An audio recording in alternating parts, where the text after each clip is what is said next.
É assustador como uma simples mensagem no grupo da família pode desencadear um terremoto emocional capaz de revelar décadas de ressentimentos ocultos.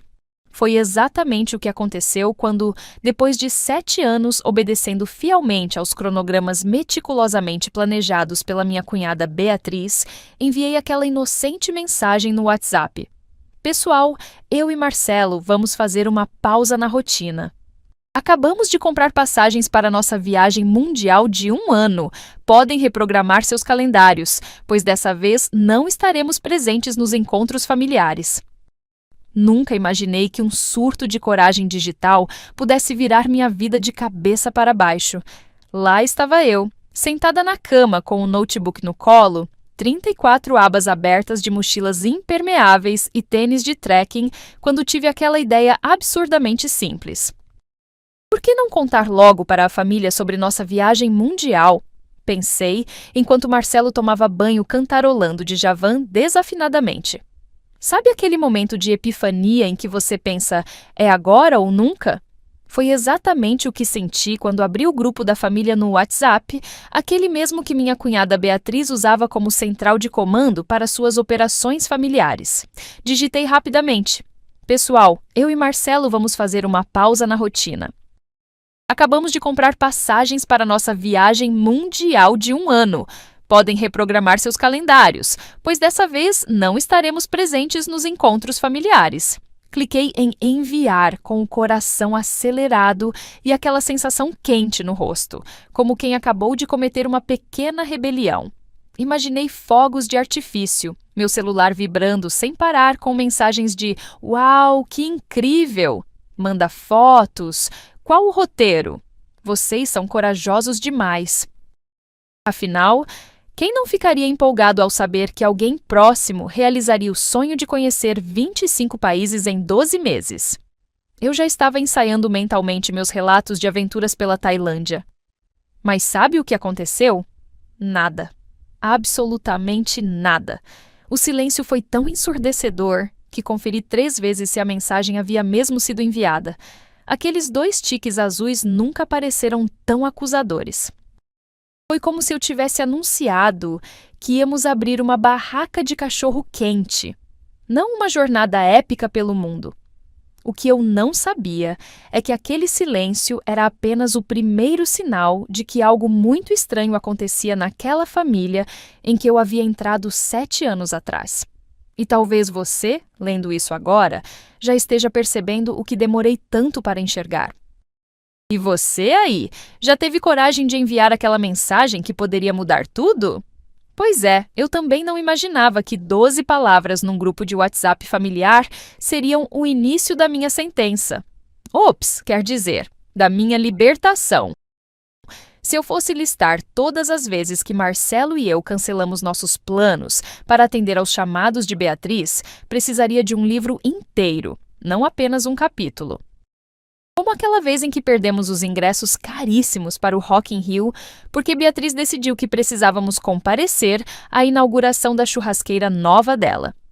É um momento importante para a família, ela disse, com aquele tom que não admitia contestação, enquanto eu assistia meus sonhos de ver Coldplay ao vivo derreterem como picolé no sol de Copacabana.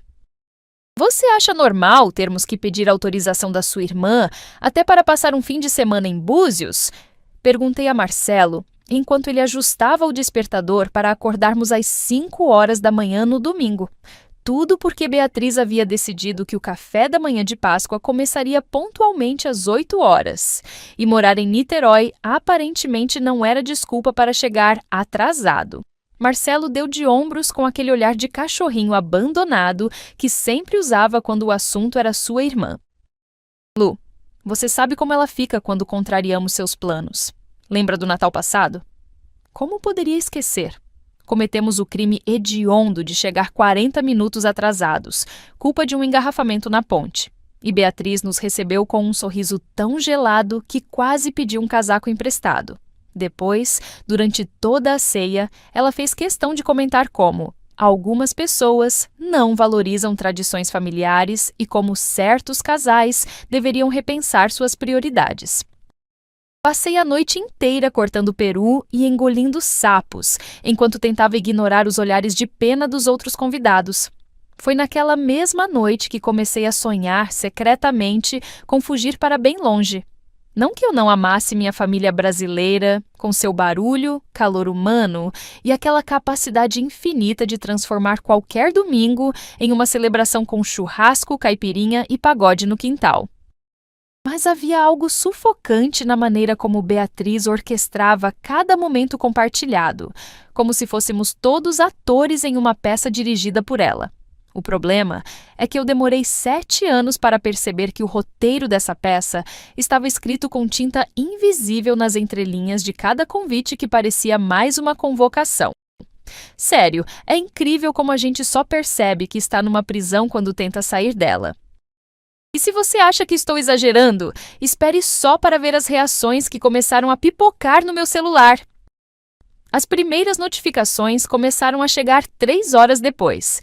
Tempo suficiente para eu roer todas as unhas e questionar se tinha cometido algum tipo de crime internacional ao anunciar nossa viagem. Legal, respondeu minha sogra com uma secura que poderia transformar o Cristo Redentor em pó. Interessante escolha de momento, escreveu meu cunhado Paulo, como se eu tivesse anunciado uma gravidez durante o casamento de outra pessoa. Nenhuma pergunta sobre destinos, nenhum pedido de fotos futuras, nenhuma daquelas carinhas sorridentes que minha sogra normalmente espalha como confete digital. Você acha normal esse silêncio? Perguntei à minha amiga Fernanda pelo telefone, tentando não soar como uma louca conspiratória. Ela trabalhava em uma agência de viagens e foi quem nos ajudou a montar o roteiro perfeito, incluindo aqueles hotéis baratinhos, mais charmosos, que só quem conhece o submundo do turismo sabe encontrar. Espera, você anunciou uma viagem mundial e ninguém pediu detalhes ou deu parabéns? Isso é mais estranho que meu ex-namorado, que colecionava garrafas de ketchup vazias, Luísa. Enquanto conversava com Fernanda, uma notificação de e-mail fez meu coração pular. Era de uma tal de Sofia, um nome que não me era totalmente estranho, mas que eu não conseguia situar exatamente entre os parentes distantes de Marcelo. Cuidado com o que vocês estão fazendo. Nem todos que saem do radar de Beatriz têm um final feliz. Não posso dizer mais que isso, mas mantenha os olhos abertos. O e-mail terminava com uma frase que fez meus pelos do braço arrepiarem. Apague este e-mail depois de ler. Quem manda um e-mail assim em pleno 2023? Isso era coisa de filme de espionagem, não de drama familiar. Naquela noite, Marcelo chegou do trabalho com olheiras profundas e um olhar inquieto que nunca tinha visto antes. Minha mãe ligou para o escritório, ele disse, enquanto afrouxava a gravata como se ela estivesse sufocando-o. Aparentemente, Beatriz está organizando uma reunião familiar de emergência para o domingo. Ele fez uma pausa tão dramática que quase ouvi tambores ao fundo. E adivinhe qual é o único ponto da pauta? Foi nesse momento que percebi que nossa viagem dos sonhos acabava de se transformar no pesadelo de outra pessoa, e essa pessoa tinha o poder de transformar nosso pesadelo em realidade. Já se sentiu observado por um predador quando você nem sabia que estava na selva? Pois então, bem-vindo ao meu domingo em família. Já passei por entrevistas de emprego, prova de mestrado e até aquela vez constrangedora em que tive que explicar para minha mãe por que havia uma cueca masculina embaixo da minha cama quando eu ainda morava com ela. Mas nada, absolutamente nada, se compara ao estresse de escolher uma roupa para enfrentar uma reunião familiar onde você é o assunto principal, e não pelos motivos certos. Abri meu guarda-roupa encarando cada peça como um soldado escolhendo sua armadura. Que tipo de roupa se usa para uma execução pública disfarçada de almoço familiar? Perguntei para o espelho enquanto experimentava meu vestido azul marinho pela 3ª vez. Muito formal, muito casual, muito estou me lixando para o que vocês pensam, muito por favor, não me odeiem? Acabei optando por uma calça jeans e uma blusa amarela. Afinal, amarelo é a cor da coragem, não é? Ou é a cor dos covardes em algum país. Nessa altura do campeonato, minha cabeça já estava tão embaralhada que eu poderia confundir ketchup com esmalte. Marcelo estava quieto demais, verificando o celular a cada 2 minutos, como se esperasse uma mensagem do fim do mundo. Sua irmã já mandou mais alguma indireta? Perguntei enquanto aplicava rímel, tentando parecer casual, como se estivéssemos falando do tempo e não da pessoa que aparentemente controlava o destino de nossa família como um titereiro sádico. Ele apenas balançou a cabeça negativamente, o que era ainda mais assustador. Um Marcelo silencioso era como um céu sem nuvens antes de um furacão, um presságio terrível disfarçado de normalidade. Durante o café da manhã, elaborei mentalmente uma lista de desculpas para escapar daquele almoço. Estou com diarreia explosiva. Fomos sequestrados por extraterrestres. Descobri que sou alérgica a reuniões familiares tensas, mas lá no fundo eu sabia que enfrentar Beatriz era inevitável, assim como saber que aquele jeans novo deixava minha bunda achatada, mas eu ia usá-lo mesmo assim.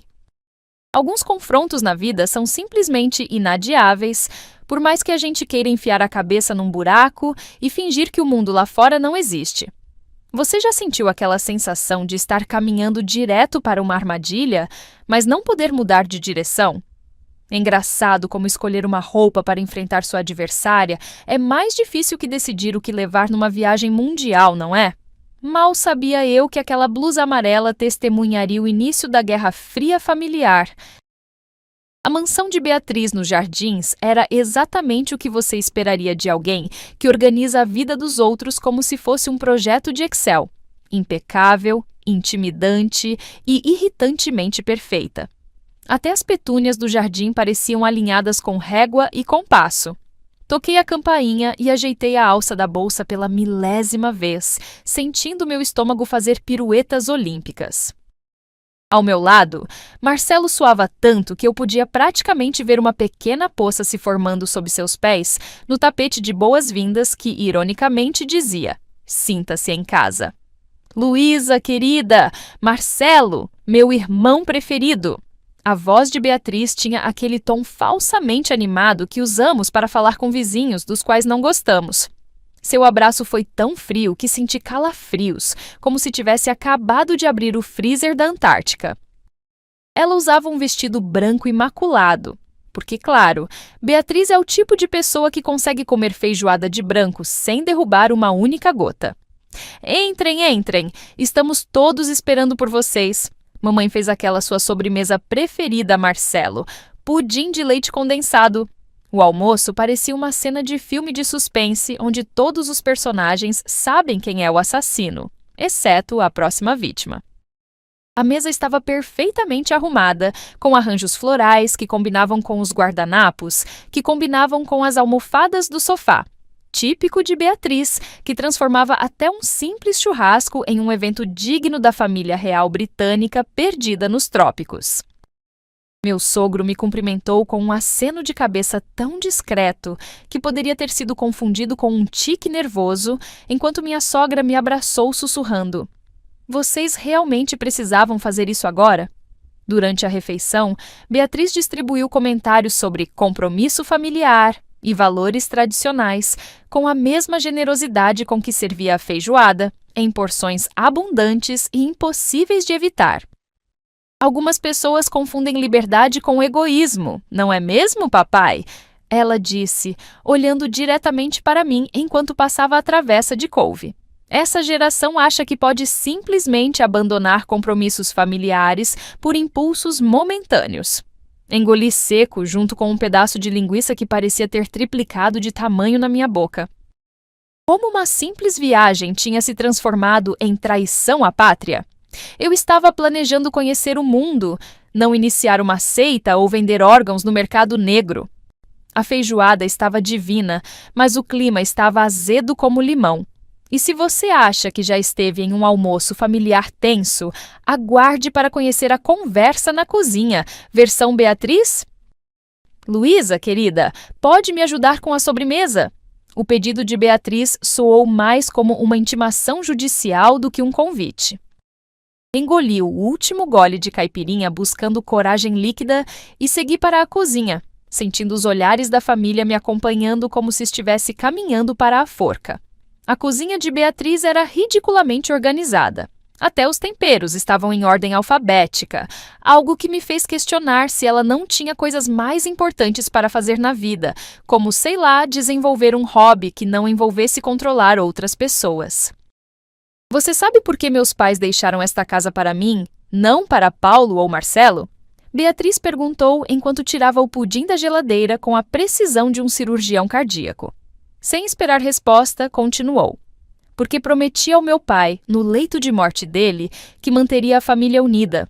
A única razão pela qual eles deixaram a maior parte da herança para mim foi essa promessa sagrada. Ela fez uma pausa dramática digna de novela das 9. Se vocês viajarem, estarão quebrando a última promessa que fiz ao meu pai. Por um instante, me senti a pior pessoa do mundo. Uma espécie de vilã de Disney que chuta cachorrinhos nas horas vagas. Mas então, lembrei de todos os momentos em que Beatriz havia sido genuinamente amorosa. Aquele Natal em que ela me deu um cachecol feito à mão. O dia em que cuidou de mim quando peguei uma gripe devastadora. A vez que organizou uma festa surpresa para meus 30 anos, mesmo escolhendo uma decoração que eu secretamente odiava. Era como se existissem duas Beatriz, a irmã carinhosa e a controladora implacável. E eu nunca sabia qual delas apareceria à minha frente. Pense nos seus sogros, Luísa. Meu pai teve aquele princípio de infarto ano passado. Mamãe está com pressão alta. Eles não são mais jovens e cada Natal pode ser o último. Seus olhos se encheram de lágrimas tão convincentes que por um segundo esqueci que estávamos falando de uma viagem, não de um pacto suicida. Eu estava prestes a fazer algo impensável. Desistir dos meus sonhos, quando Pedrinho, o sobrinho de 5 anos, invadiu a cozinha como um pequeno furacão de salvação. Tia Luísa, você vai mesmo ver elefantes de verdade?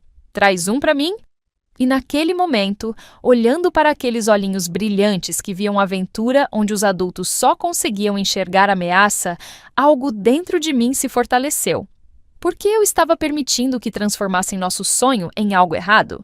Sabe aquela sensação de quase ceder a uma chantagem emocional e ser salvo pelo gongo? No meu caso, o gongo tinha 5 anos e queria um elefante de presente. Mas a guerra estava apenas começando. Se você acha que sua caixa de e-mail fica sobrecarregada com promoções de Black Friday, devia ter visto meu celular naquela noite depois do almoço na casa de Beatriz. Aquele aparelhinho que geralmente só vibrava para lembretes do dentista e memes da Fernanda. De repente parecia possuído. Luísa, você realmente acha sensato abandonar a família por tanto tempo? Escreveu minha sogra. Pensa bem, cunhadinha. Família é para sempre. Mandou Paulo, que eu podia jurar que mal sabia digitar até então. Mostrei as mensagens para Marcelo, que estava sentado na cama com aquela expressão de quem acabou de descobrir que esqueceu de pagar o IPVA há 6 meses.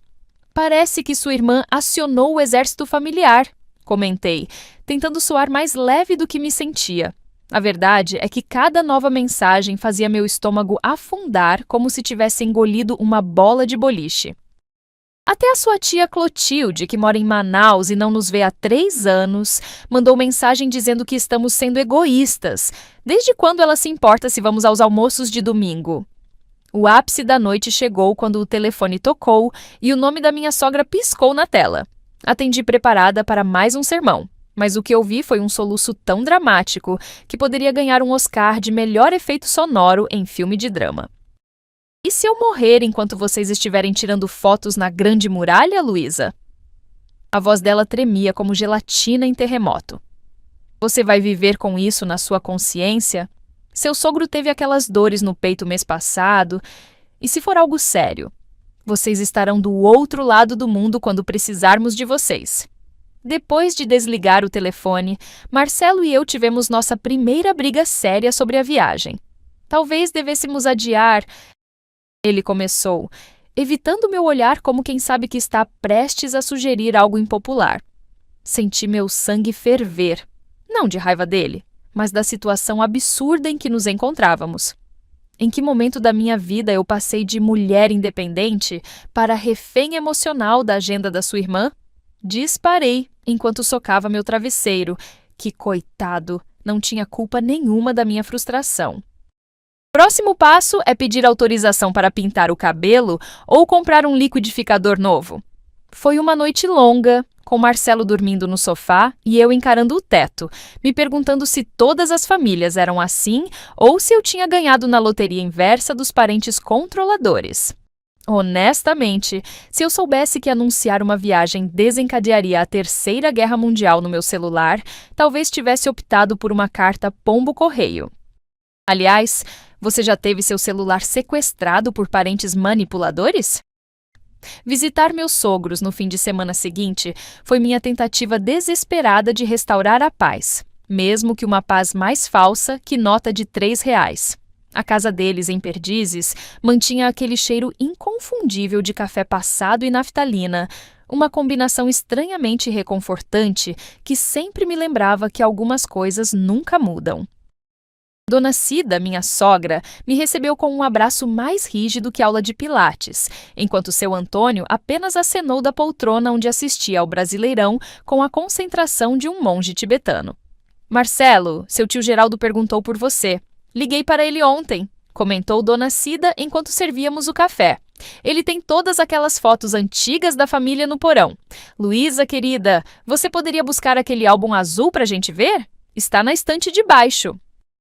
Oh, obedeci de bom grado, feliz por ter uma desculpa para sair daquela sala onde o clima estava mais pesado que feijoada completa. O porão era surpreendentemente organizado. Outra marca registrada da influência de Beatriz, imaginei. Enquanto procurava o tal álbum azul, algo me chamou a atenção. Uma caixa de papelão com a etiqueta Memórias Familiares, Acesso Restrito, escrita com aquela caligrafia impecável que só podia ser da minha cunhada. Sei que bisbilhotar é feio. Minha mãe sempre dizia que quem procura, acha o que não quer, mas naquele momento, minha curiosidade estava mais forte que meu senso de etiqueta.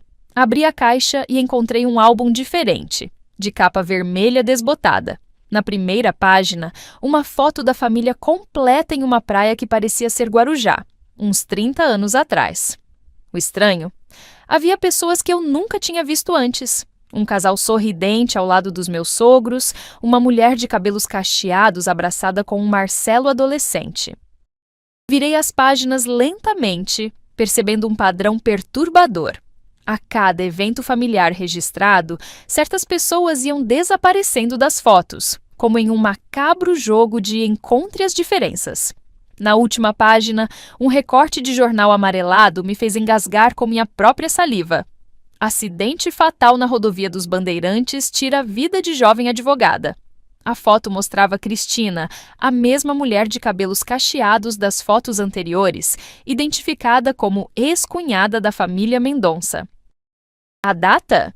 Exatamente 2 semanas depois de uma festa de aniversário, onde, segundo a legenda escrita à mão, Cristina organizou surpresa para seu Antônio sem consultar Beatriz. Quase derrubei o álbum quando ouvi passos na escada. Fechei a caixa num movimento desesperado e fingi estar procurando o álbum azul quando vi Beatriz parada na porta, com aquele sorriso enigmático que nunca alcançava seus olhos. Achando coisas interessantes, Luísa? Meu coração disparou como bateria de escola de samba. Por quanto tempo ela estava ali? O que tinha visto? E mais importante, por que ela estava na casa dos pais justo naquela tarde? Era como se ela tivesse um sexto sentido para detectar qualquer ameaça ao seu controle. Ou talvez fosse mais que coincidência. Talvez nada naquela família acontecesse sem que Beatriz soubesse, planejasse ou aprovasse. O pensamento me deixou mais gelada que picolé esquecido no congelador. Dizem que quem procura, acha. Eu procurava um simples álbum azul e encontrei um thriller familiar digno de Netflix. E isso, acredite, foi só a ponta do iceberg, Beatriz. O bip do meu celular me assustou tanto que derrubei café na minha blusa branca favorita. Porque, claro, manchas catastróficas sempre escolhem as roupas mais caras para acontecer. Era uma mensagem de um número desconhecido. Praça Buenos Aires, banco perto do Coreto, amanhã às 10 horas. Venha sozinha. Assunto: Beatriz. Típico, né? Quando você acha que sua vida não poderia ficar mais parecida com um filme de suspense de quinta categoria, surge uma mensagem misteriosa que praticamente grita "Armadilha" em letras neon. Contra todo o bom senso e contra os protestos do Marcelo, que achava que eu estava ficando paranoica, me encontrei naquela praça na manhã seguinte. O outono paulistano pintava as árvores com tons de ferrugem e velhinhos passeavam com cães tão idosos quanto eles. Sentei no banco indicado, me sentindo ridiculamente conspiradora com meus óculos escuros e boné. Disfarce que provavelmente me fazia parecer mais suspeita, não menos. Foi quando uma mulher de uns 40 anos, cabelos curtos platinados e óculos de tartaruga se aproximou. "Você deve ser a Luísa. Sou Clara, prima de segundo grau do seu marido. Tecnicamente, sou a ovelha negra banida da família há 15 anos. Fui expulsa da árvore genealógica dos Mendonça por tentar fazer intercâmbio na França durante a faculdade." Clara falava entre goles de um café takeaway enquanto alimentava os pombos com pedaços de pão velho. Beatriz convenceu todo mundo que eu estava abandonando a família em um momento crucial. Curiosamente, quando ela precisava de alguém para ajudar na organização do casamento dela. Clara soltou uma risada sem humor. Depois disso, fui sistematicamente apagada. Convites pararam de chegar, telefonemas foram bloqueados. Quando insisti, comecei a ter problemas estranhos. Pneus furados, entrevistas de emprego canceladas misteriosamente, aquele tipo de coisa que parece coincidência até acontecer vezes demais. As histórias de Clara eram como peças de um quebra-cabeça macabro se encaixando. Ela não era a única. Havia o tio Roberto, que se mudou para o Rio sem aprovação de Beatriz e perdeu todo o contato com a família. A prima Denise, que cancelou um chá de bebê organizado por Beatriz para participar de uma prova importante e, coincidentemente, perdeu o emprego na semana seguinte. E, claro, Cristina, a história mais assustadora. Ela era noiva do Paulo, sabia? Uma advogada brilhante que cometeu o erro de organizar uma festa surpresa para o seu Antônio sem consultar a filha favorita dele. 2 semanas depois. Bem, você já sabe o que aconteceu na rodovia. Freios falham, acidentes acontecem. Clara me entregou um envelope amarelo surrado antes de se despedir. Cópias de documentos que provam como Beatriz manipulou o testamento dos seus sogros, movimentações financeiras suspeitas, gravações de conversas. Se decidirem seguir com a viagem, e espero que sigam, isso pode ser um seguro de vida. Ela apertou minha mão com força surpreendente. Não estamos falando apenas da sua liberdade de viajar, Luísa. Estamos falando de quebrar um ciclo de controle que destruiu muitas vidas. Voltei para casa com um envelope escondido na bolsa e uma pergunta martelando na minha cabeça. Como contar ao Marcelo que sua adorada irmã mais velha poderia ser a vilã da história, não a heroína que ele sempre acreditou que ela fosse? Nunca imaginei que um encontro numa praça pública me faria sentir como espiã internacional. Mas quando você está lidando com a versão brasileira de uma vilã de Ian Fleming, todo cuidado é pouco. E como eu contaria tudo isso ao Marcelo? Já tentou explicar para alguém que seu ídolo de infância é, na verdade, um grande vilão?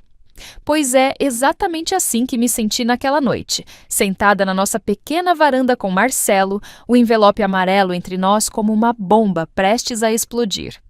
Amor, precisamos conversar sobre a sua irmã. Comecei com a mesma entonação cuidadosa que usamos para dizer a um amigo que ele está com um pedaço gigante de alface preso nos dentes durante um encontro importante. Você não vai acreditar no que descobri. Contei tudo. O álbum misterioso, Cristina, o encontro com Clara, as outras histórias de pessoas desaparecidas da família. A cada detalhe que eu revelava, o rosto de Marcelo passava por uma metamorfose digna de documentário do National Geographic. Surpresa, descrença, raiva e, finalmente, aquela expressão devastadora de quem percebe que viveu uma mentira por décadas. Isso é loucura, Lu. Minha irmã é controladora, obsessiva com planejamento, talvez um pouco manipuladora, mas daí a causar acidentes e destruir vidas? Você está assistindo Netflix demais. Abri o envelope e espalhei seu conteúdo na mesinha de centro. Fotos, documentos, até transcrições de conversas. Era como montar um quebra-cabeça sinistro da pessoa que Marcelo mais admirava no mundo. O silêncio dele, enquanto examinava cada prova, me angustiava mais que suas palavras de negação. Então, de repente, ele levantou com os olhos marejados. Sempre achei estranho como minha irmã sabia da demissão do Roberto antes mesmo dele contar para alguém. E como o namorado da prima Denise terminou com ela exatamente depois daquele almoço, onde Beatriz insistiu para sentar ao lado dele. Foi uma noite longa, regada a vinho barato e revelações dolorosas. Por volta das 3 da manhã, entre lágrimas e lembranças ressignificadas, chegamos a uma conclusão que mudaria tudo. Não podíamos simplesmente desistir da viagem, mas confrontar Beatriz diretamente seria suicídio social. E talvez não apenas social, considerando o histórico. E se fingirmos que desistimos? Marcelo sugeriu, os olhos vermelhos brilhando com uma ideia nova. Fazemos o jogo dela por enquanto, compramos tempo, e então, quando ela menos esperar? Ele não completou a frase, mas o sorriso que trocamos dizia tudo. O casal certinho e obediente acabava de planejar sua primeira grande rebelião. E acredite, nós estávamos tão assustados quanto empolgados com isso. Já precisou fingir que abandonou seu sonho só para poder realizá-lo? Bem-vindo ao clube dos rebeldes enrustidos.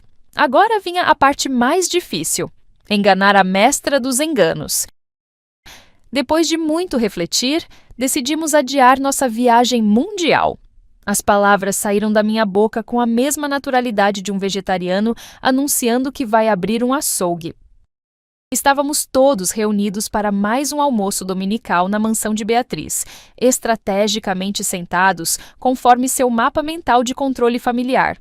Senti o olhar de todos sobre mim, surpresa, alívio e, no caso de Beatriz, aquele brilho inconfundível de vitória que quase me fez engasgar com o suco de maracujá. Que decisão sensata, queridos! Beatriz praticamente cantarolou, servindo mais uma concha de vatapá no prato do meu sogro. Família é para sempre. Viagens podem esperar.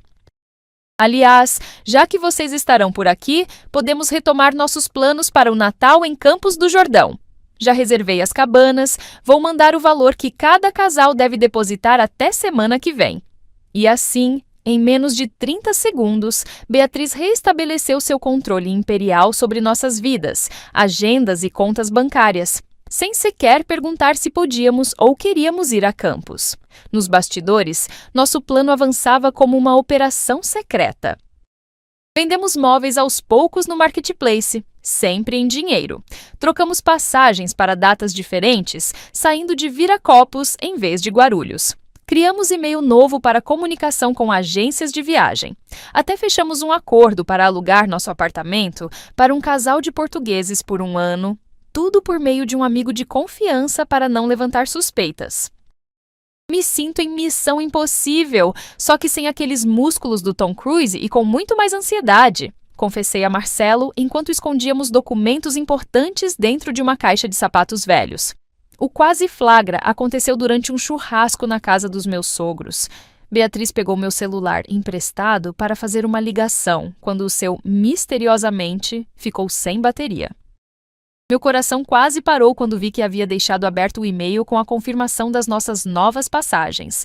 Por sorte, Pedrinho escolheu exatamente esse momento para derrubar um copo inteiro de guaraná na blusa branca de Beatriz, criando o caos perfeito para que eu recuperasse meu celular. Mais tarde, abracei aquele pestinha como se ele tivesse salvado minha vida, o que, pensando bem, talvez tenha feito o mesmo. Às vezes, me pergunto se as crianças têm algum tipo de radar para momentos em que precisamos desesperadamente de uma distração.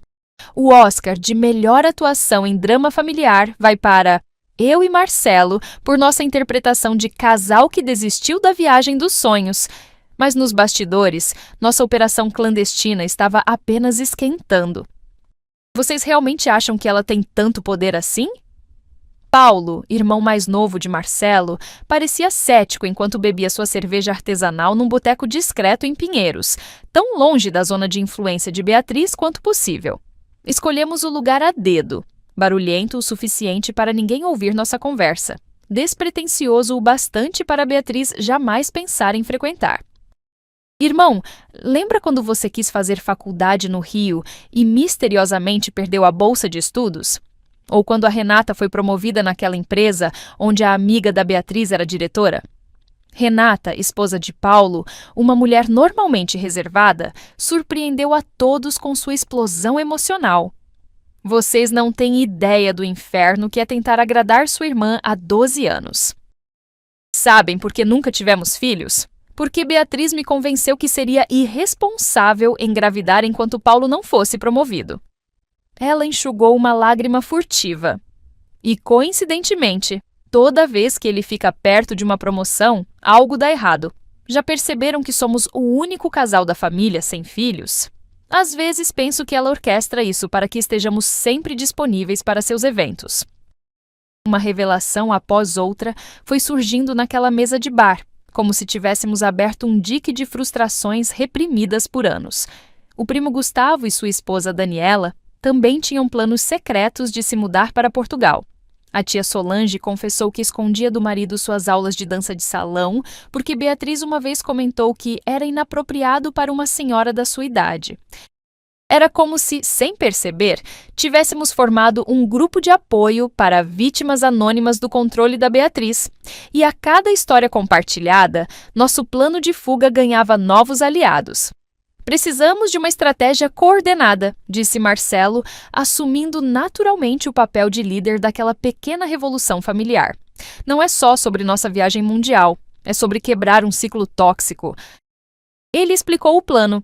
Fingir submissão temporária, documentar cada manipulação, proteger uns aos outros sutilmente e, eventualmente, um a um, começar nossas próprias revoluções pessoais. Se ela tentar retaliar contra um, terá que enfrentar todos nós. Brindamos a isso com uma nova rodada de cerveja, o clink das garrafas soando como um pacto selado. Enquanto voltávamos para a casa de Uber, não pude deixar de pensar em como era irônico. Beatriz dedicou a vida a manter a família unida e, sem querer, estava criando a união mais forte de todas, contra ela mesma. Você já sentiu aquela mistura estranha de medo e empolgação quando sabe que está prestes a mudar completamente o rumo da sua história? É impressionante como um boteco barulhento pode ser o berço de uma revolução, não é? E mais impressionante ainda é descobrir que você não está sozinho na sua luta. Mas o relógio estava correndo e tínhamos uma ditadora familiar para enganar. E para dezembro do ano que vem, pensei em fazermos uma viagem familiar para Fortaleza. Já cotei os pacotes, precisamos apenas confirmar até março para garantir o desconto. Beatriz dissertava sobre o futuro como uma vidente com acesso privilegiado ao destino de todos nós. Era nosso último jantar antes da fuga. Embora ela não soubesse disso, claro. Marcelo e eu trocávamos olhares cúmplices enquanto concordávamos mecanicamente com cada plano megalomaníaco da minha cunhada para os próximos 18 meses. Observei mais atentamente as interações naquela mesa e, com meus novos óculos de percepção Beatriz, notei coisas que antes passavam despercebidas. Como minha sogra pedia sutilmente permissão para servir mais vinho. Como Paulo engolia em seco antes de expressar qualquer opinião. Como todos ajustavam suas respostas conforme a expressão facial de Beatriz. Era como assistir a uma hipnotizadora manter diversos pratos girando no ar. E aquelas pobres almas rodando conforme seus comandos quase imperceptíveis. Luísa, você está estranhamente quieta hoje. Beatriz comentou, me observando com aqueles olhos de águia que pareciam ler pensamentos. Engoli em seco, sentindo um frio na barriga pior que montanha-russa em jejum. Só cansada, semana difícil no trabalho. Ela sorriu, mas seus olhos permaneceram calculistas, como se escaneasse cada centímetro da minha linguagem corporal. Entendo. Trabalho pode ser exaustivo, por isso que momentos em família são tão preciosos, não é? Para recarregar as energias. Aquilo não era uma pergunta, era um lembrete do que ela considerava prioridade. Mais tarde, enquanto lavávamos a louça, porque obviamente Beatriz delegava essa tarefa às cunhadas enquanto ficava na sala entretendo os homens, quase derrubei um prato quando ela comentou casualmente: "Sabe, tenho observado você e Marcelo ultimamente. Parecem diferentes. Espero que não estejam escondendo nada da família." O sorriso dela era gelado como picolé de menta. Segredos têm uma forma terrível de causar acidentes, não acha? Foi a maneira como ela enfatizou acidentes que fez meus joelhos virarem gelatina. Naquele momento, tive certeza. Não estávamos sendo paranoicos, e nossa fuga não era apenas por liberdade, era por sobrevivência. Você já sentiu que alguém estava lendo cada movimento seu como se você fosse um livro aberto? Você consegue imaginar o estresse de sorrir e concordar com planos para daqui a um ano, quando, na verdade, estará do outro lado do mundo em 24 horas? E pensar que o pior ainda estava por vir? O dia da nossa partida chegou com aquela típica chuva paulistana que não se decide se é garoa ou dilúvio. Última mala fechada, apartamento praticamente vazio. Explicamos a ausência de móveis como reforma minimalista, documentos checados pela milésima vez. Nosso voo sairia às 23 horas de Viracopos e o plano era simples: dizer à família que iríamos a um festival de gastronomia em Campinas, o que justificaria tanto a viagem quanto as malas. Acho que é isso, sem volta. Marcelo suspirou, olhando nostalgicamente para nosso apartamento semi-vazio. Sua voz tremeu levemente ao adicionar: "Vamos mesmo fazer isso? Deixar tudo para trás?" Por um segundo aterrorizante, pensei que ele fosse desistir. E talvez uma pequena parte de mim estivesse esperando por isso. Uma desculpa para voltar à segurança da nossa prisão confortável. Afinal, é mais fácil reclamar da jaula do que enfrentar a selva lá fora, não é? A campainha soou como um alarme de incêndio, me fazendo pular tão alto que quase bati no teto. Olhamos pelo olho mágico e, terror dos terrores, era Beatriz. Sozinha, sorrindo aquele sorriso peculiar que nunca alcançava os olhos. Surpresa, pensei em passar para almoçarmos juntos antes do seu festival. Trouxe aquela torta de palmito que você adora, Marcelo. Abri a porta com o coração mais acelerado que bateria de escola de samba, tentando bloquear a visão das malas no corredor. Tarde demais. O olhar de Beatriz foi direto para nossas 4 malas de viagem, claramente excessivas para um simples festival gastronômico de fim de semana. Festival interessante esse que precisa de tanta bagagem, hein? O tom falsamente casual de Beatriz poderia enganar qualquer um, mas não nós. Não mais. Seu olhar percorreu o apartamento, registrando cada detalhe. A ausência de quadros nas paredes, os espaços vazios onde antes havia móveis, os passaportes mal escondidos sobre o balcão da cozinha. Sabe o que é engraçado? Liguei para o tal festival hoje cedo para verificar o horário das oficinas culinárias. E adivinha? Não existe festival gastronômico nenhum em Campinas este fim de semana. Ela fechou a porta atrás de si com um clique suave que soou como uma sentença final. Acho que vocês me devem uma explicação, não? Dica de vida. Quando estiver prestes a fugir secretamente, certifique-se que sua adversária não tenha um sexto sentido sobrenatural. Porque, acredite, nada acaba com seus planos de fuga como uma cunhada com timing perfeito para a visita surpresa. Na verdade, acho que é você quem nos deve explicações, Beatriz. As palavras saíram da minha boca com uma coragem que eu não sabia que possuía. Talvez fosse o desespero da reta final, talvez fosse simplesmente o acúmulo de anos de frustração. Explicações sobre Cristina, sobre Clara, sobre todas as pessoas que você sistematicamente removeu da família quando elas ousaram ter uma vida independente da sua agenda. O rosto de Beatriz passou por uma série impressionante de expressões em apenas 3 segundos. Surpresa, raiva, cálculo e, finalmente, uma máscara de magoada indignação. Não sei do que você está falando. Estou apenas preocupada com meu irmão sendo levado para longe da família por uma intrusa. A última palavra saiu como veneno. Marcelo, que até então observava petrificado, finalmente encontrou sua voz. Chega, Bia, sabemos de tudo. Os documentos manipulados, os acidentes, as carreiras arruinadas, e sabemos que não somos os primeiros a tentar escapar do seu controle. O que se seguiu foi o confronto mais surreal da minha vida. Como uma cena daqueles filmes onde o vilão finalmente revela seu plano maligno, só que em uma sala de estar comum, com uma mulher de aparência absolutamente normal. Beatriz admitiu tudo, não com remorso, mas com a convicção perturbadora de quem realmente acredita estar certa. Vocês não entendem? Eu sou a única que mantém essa família unida. Sem mim, todos seguiriam caminhos separados, se esqueceriam uns dos outros, morreriam sozinhos como aconteceu com vovô. E qual é o preço dessa união, Bia? A voz de Marcelo estava embargada. Vidas controladas, sonhos destruídos, medo constante. Ele se aproximou da irmã, não com raiva, mas com uma tristeza palpável. Clara perdeu a chance de estudar na França. Paulo e Renata provavelmente nunca terão os filhos que tanto desejam. E Cristina? Meu Deus, Bia, até onde você foi com Cristina?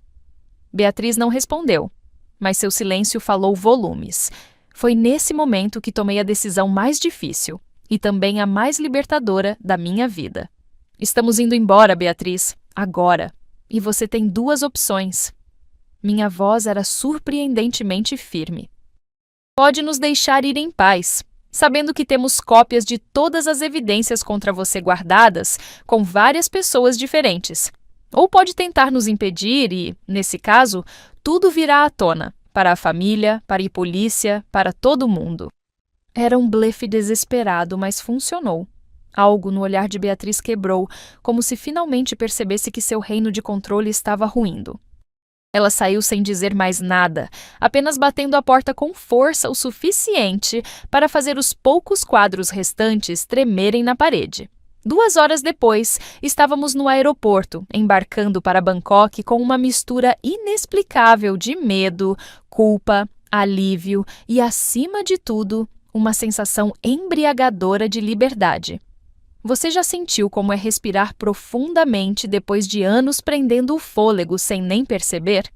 Sabia que a adrenalina faz a gente dizer coisas que nem sabia que tinha coragem? Pois é. De repente, eu estava enfrentando o dragão em vez de fugir dele. E você? Teria coragem de fazer o mesmo? Voltar ao Brasil depois de 1 ano viajando pelo mundo é como provar novamente aquele doce da infância que você tinha idealizado na memória, ao mesmo tempo familiar e completamente diferente. O aeroporto de Guarulhos continuava caótico, o calor de São Paulo seguia implacável, e aquele cheiro indefinível de café com pão de queijo ainda permeava o ar. Mas nós estávamos diferentes. 1 ano de hostels improvisados, comidas exóticas e situações inesperadas nos transformou de maneiras que eu nunca imaginaria. Nervoso?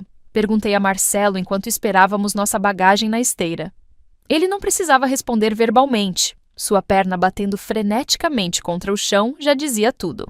Após nosso confronto final com Beatriz, mantivemos contato mínimo com a família. Sabíamos, por mensagens esparsas de Paulo e alguns outros aliados, que uma pequena revolução havia ocorrido na nossa ausência. Aparentemente, nossa fuga tinha inspirado outros a questionar o status quo, como um efeito dominó que ninguém, nem mesmo nós, poderia prever. O reencontro aconteceu no apartamento recém-comprado de Paulo e Renata em Moema, território neutro. Quando entramos, fui bombardeada por uma visão que jamais esperaria. Quase toda a família reunida, mas em uma configuração completamente diferente da que conhecíamos. Meus sogros pareciam 10 anos mais jovens, rindo abertamente. Paulo tinha um brilho diferente no olhar. Mais tarde descobriríamos que Renata estava finalmente grávida. E no canto da sala, segurando timidamente uma taça de vinho, estava Clara, a prima banida, oficialmente reintegrada à família. Ela não vem, explicou minha sogra, percebendo meus olhos inquietos procurando por Beatriz. Depois que vocês partiram, outras verdades vieram à tona. Foi como se uma represa tivesse estourado. A revelação mais chocante? Beatriz havia manipulado o testamento do meu sogro, inserindo uma cláusula falsa sobre manter a família unida para justificar seu controle. Quando confrontada com evidências, abandonou a mansão nos Jardins e se mudou para Florianópolis, onde vivia reclusa. Ela precisa de ajuda profissional, completou meu sogro, com uma mistura de tristeza e alívio. Às vezes penso que falhamos com ela, permitindo que aquela obsessão por controle crescesse tanto. Naquela noite, enquanto mostrávamos fotos da Tailândia, contávamos histórias de templos no Vietnã e compartilhávamos experiências de voluntariado no Camboja, percebi algo extraordinário: uma família verdadeiramente unida, não por medo ou obrigação, mas por escolha. Pessoas que agora se encontravam porque queriam, não porque temiam as consequências de faltar. E quando meu sogro anunciou que o próximo Natal seria onde cada um preferir sem pressão, soube que o ciclo estava definitivamente quebrado. Enquanto observava Marcelo abraçando seu pai, um abraço genuíno, não aqueles mecânicos de outrora, uma pergunta persistia na minha mente: será que algum dia Beatriz encontraria paz? E mais importante, será que nós teríamos coragem de ajudá-la a encontrar, mesmo depois de tudo? Porque, no fim das contas, família não é sobre controle ou obrigação, é sobre amar o suficiente para deixar ir, e ainda assim estar lá quando alguém decide voltar. Você não acha?